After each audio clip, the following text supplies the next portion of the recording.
Welcome back दोस्तों। विशिष्ट शिक्षक सक्षमता परीक्षा की कंप्लीट तैयारी के लिए आप हमसे जरूर संपर्क करें। चाहे आप प्राथमिक विद्यालय के सामान्य शिक्षक हो, चाहे उर्दू शिक्षक या माध्यमिक उच्च माध्यमिक विद्यालय के किसी भी विषय के शिक्षक हों, हम सक्षमता परीक्षा का कंप्लीट नोट्स प्रोवाइड करते हैं।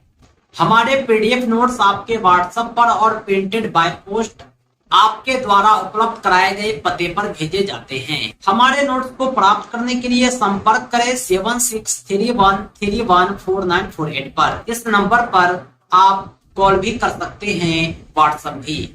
हम इस सक्षमता परीक्षा की कंप्लीट तैयारी कराते हैं और हमारे नोट्स आपकी सफलता के लिए पर्याप्त हैं। गणित की आज की कक्षा में हम संख्या को समझेंगे। संख्या क्या होता है और संख्या के कितने प्रकार हैं। प्राकृत संख्या, पूर्ण संख्या, पूर्णांक और परिमेय संख्या किस तरह एक दूसरे से भिन्न हैं। उदाहरण के साथ साथ हम इन संख्याओं के प्रकार की परिभाषा देंगे और विस्तार से समझाएंगे। तो आइए हम शुरुआत करते हैं कक्षा की। सबसे पहले हम चर्चा कर रहे हैं प्राकृतिक संख्या के बारे में। दोस्तों, प्राकृतिक संख्या को अंग्रेजी में नेचुरल नंबर कहते हैं, इसलिए इसे n से डिनोट किया जाता है।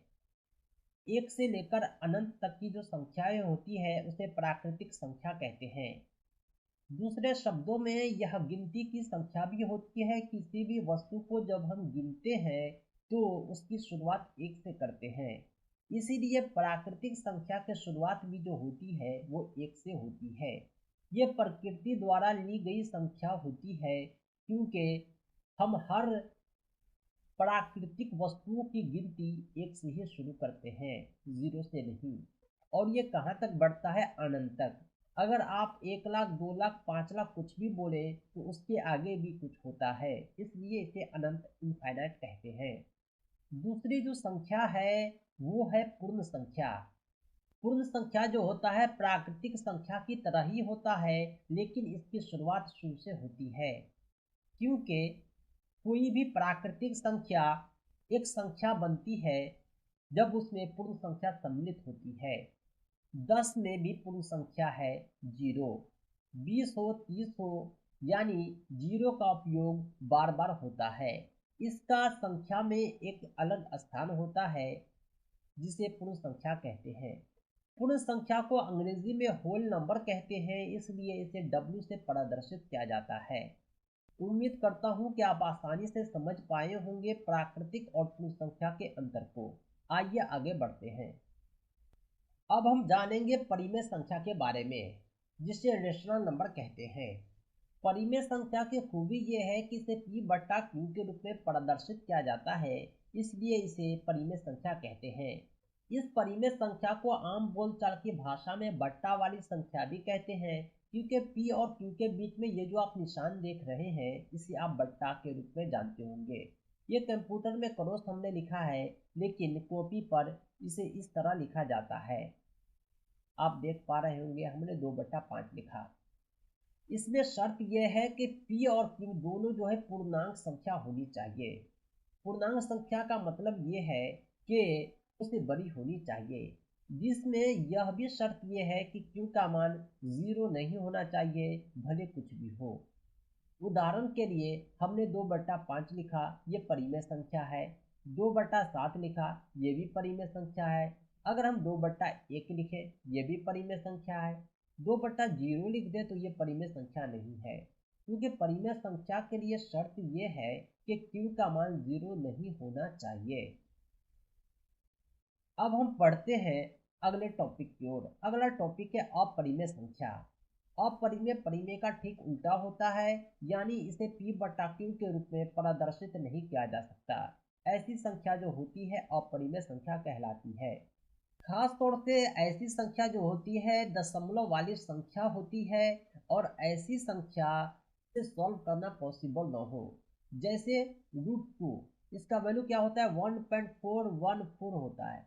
इसे आप दशमलव हटा के P/Q के रूप में लाते हैं, फिर भी यह अधूरा रह जाता है, क्योंकि ये पूरा का पूरा पूर्ण संख्या कभी नहीं बन पाएगा, इसलिए इसे अपरिमेय संख्या कहते हैं। अगर √4 लिखें तो आप कहेंगे कि इसका वैल्यू 2 होता है, जो एक संख्या है। लेकिन यही √5 हो गया, ये क्या हो गया, अपरिमेय संख्या कहलाया। अब हम जानेंगे पूर्णांक के बारे में। पूर्णांक जो होता है धनात्मक और ऋणात्मक संख्याओं का समुच्चय होता है, यानी एक ग्रुप होता है जिसमें धनात्मक और ऋणात्मक सभी संख्याएं सम्मिलित होती है। पूर्ण संख्याओं में ऋणात्मक संख्याओं को शामिल करने पर पूर्णांक प्राप्त होता है। हमने बतलाया कि पूर्ण संख्या जो होता है वो 0 से आगे अनंत तक होता है। इसी में 0 के पीछे अनंत तक अगर सम्मिलित कर दिया जाए निगेटिव संख्याओं को तो ये हो गया पूर्णांक। कहने का मतलब ये है कि पूर्णांक में 0 के बाद की संख्या और 0 के पहले की सभी संख्याएं सम्मिलित होती है। क्योंकि पूर्णांक संख्या को अंग्रेजी में इंटीजर कहते हैं, इसलिए इसे आई से डिनोट करते हैं, मतलब आई द्वारा प्रदर्शित किया जाता है, आई फॉर इंटीजर। अब आगे बढ़ते हैं। इसी में पूर्णांक के बारे में हमने पढ़ा है कि इसमें पॉजिटिव संख्या भी सम्मिलित है और नेगेटिव संख्या भी। इसी पॉजिटिविटी और नेगेटिविटी के आधार पर पूर्णांक 2 प्रकार के होते हैं, एक है धन पूर्णांक, दूसरा है ऋण पूर्णांक। धन से स्पष्ट है कि इसमें धनात्मक पूर्णांक सम्मिलित है और ऋण से स्पष्ट है कि इसमें ऋणात्मक पूर्णांक सम्मिलित है। धनात्मक को पॉजिटिव कहते हैं, ऋणात्मक को निगेटिव कहते हैं। पॉजिटिव का मतलब हुआ कि इसमें 1 के बाद की सभी संख्याएं सम्मिलित होगी और ऋणात्मक का मतलब ये हुआ कि इसमें -1 से पहले की सभी संख्याएं सम्मिलित होगी। चूंकि हमने पूर्णांक को आई द्वारा डिनोट किया था, प्रदर्शित किया था, इसलिए धन पूर्णांक को आई प्लस द्वारा प्रदर्शित करेंगे और इसी प्रकार ऋण पूर्णांक को हम आई माइनस द्वारा प्रदर्शित करेंगे। इस पॉजिटिव और निगेटिव का पूरे गणित में महत्वपूर्ण योगदान होता है। बल्कि ये कहा जाए तो पॉजिटिव और निगेटिव की गलती से आपके पूरे प्रश्न गलत हो जाते हैं। परीक्षा में कई बार आपने गौर किया होगा कि आप सही सॉल्व कर रहे थे किसी प्रश्न को, एक पॉजिटिव और निगेटिव ने आपके उत्तर को गलत कर दिया। इस पॉजिटिव और निगेटिव किस तरह आपके उत्तर को गलत करता है, आइए हम जानते हैं इस टेबल में। जब पॉजिटिव को पॉजिटिव से गुना करते हैं तो पॉजिटिव प्राप्त होता है, मतलब हमने 5 को 2 से गुना किया तो आंसर आएगा 10, यानी 5 से पहले पॉजिटिव साइन है, 2 से पहले पॉजिटिव साइन है तो 10 से पहले भी पॉजिटिव साइन होगा। इसी प्रकार अगर निगेटिव को निगेटिव से गुना करते हैं तो आंसर हमेशा पॉजिटिव आता है। अगर ये -5 है, इसको हमने गुना किया -2 से तो आंसर जो आएगा 10 वो निगेटिव में नहीं बल्कि पॉजिटिव में आएगा, क्योंकि यहाँ भी माइनस साइन है, यहाँ भी माइनस साइन है। माइनस को माइनस से गुना करने पर यह प्लस हो जाता है। इसी प्रकार जब हम प्लस को माइनस से गुना करते हैं, ये प्लस है ये माइनस है तो आंसर माइनस में आएगा। उदाहरण के लिए ये 5 है प्लस में और इसको हमने गुना कर दिया -2 से, फिर भी 10 आएगा, लेकिन 10 का वैल्यू पॉजिटिव नहीं बल्कि निगेटिव आएगा।